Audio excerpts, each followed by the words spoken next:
اعوذ باللہ من الشیطان الرجیم بسم اللہ الرحمن الرحیم۔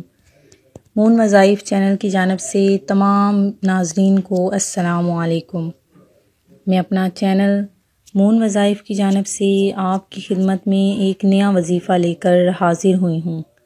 سب سے پہلے ہمارا چینل مون وظائف کو سبسکرائب کر لیں اور بیل آئیکن کا بٹن بھی پریس کر لیں تاکہ ہر نئی آنے والی ویڈیو سب سے پہلے آپ تک پہنچ جائے۔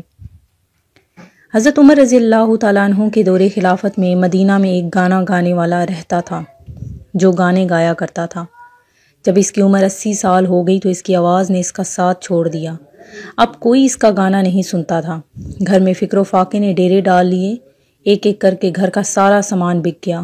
آخر تنگ آ کر وہ شخص جنت البقیع میں گیا اور بے اختیار اللہ کو پکارنے لگا، یا اللہ، اب تو تجھے پکارنے کے سوا کوئی رستہ نہیں، مجھے بھوک ہے، میرے گھر والے پریشان ہیں، یا اللہ اب مجھے کوئی نہیں سنتا، تو میری سن، میری تنگ دست ہوں، تیرے سوا میرے حال سے کوئی واقف نہیں۔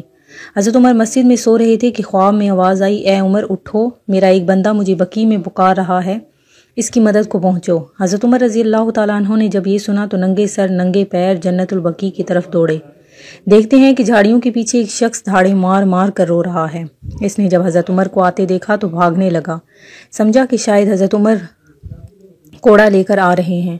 حضرت عمر نے کہا، رکو، کہاں جا رہے ہو؟ میں تمہاری مدد کے لیے آیا ہوں۔ وہ بولا، آپ کو کس نے بھیجا ہے؟ حضرت عمر نے کہا، جس سے لو لگائے بیٹھے ہو، مجھے اس نے تمہاری مدد کے لیے بھیجا ہے۔ یہ سننا تھا، وہ شخص گھٹنوں کے بل گرا اور دھاڑے مار مار کر رونے لگا اور کہنے لگا، یا اللہ، ساری زندگی تیری نافرمانی کی، تجھے بھلائے رکھا، یاد بھی کیا تو روٹی کے لیے، اور تو نے اس پر بھی لبیک کہا اور میری مدد کے لیے اتنے عظیم بندے کو بھیجا۔ میں تیرا مجرم ہوں، یا اللہ مجھے معاف کر دے۔ یہ کہتے کہتے وہ مر گیا۔ حضرت عمر رضی اللہ تعالیٰ عنہ نے اس کی نماز جنازہ پڑھائی اور اس کے گھر والوں کے لیے بیت المال سے وظیفہ مقرر فرمایا۔ بے شک اللہ تعالیٰ بڑا غفور الرحیم ہے۔ ناظرین، میں آج آپ کے لیے ایک خاص وظیفہ لے کر حاضر ہوئی ہوں۔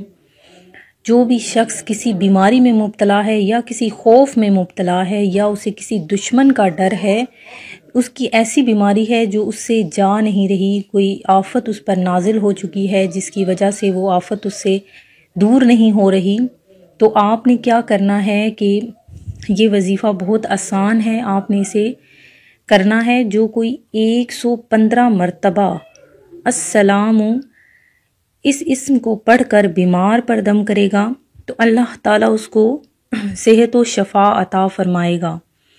اور اگر کسی دشمن سے آپ نجات چاہنا چاہتے ہیں تو یہ اسم آپ نے 690 بار پڑھنا ہے۔ اور اگر کوئی بیمار ہے یا ایسی بیماری اس پر لاحق ہو چکی ہے تو آپ نے یا سلام 111 بار پڑھ کر دم کرنا ہے، تو اس شخص کی بیماری اور خوف اس سے دور ہو جائے گا۔ میں امید کرتی ہوں کہ ہمارا آج کا وظیفہ آپ کو پسند آیا ہوگا۔ اسی طرح سے مزید وظائف سننے کے لیے ہمارا چینل مون وظائف کو دیکھتے رہیے۔ اپنا خیال رکھیے گا، دعاؤں میں یاد رکھیے گا۔ اللہ حافظ۔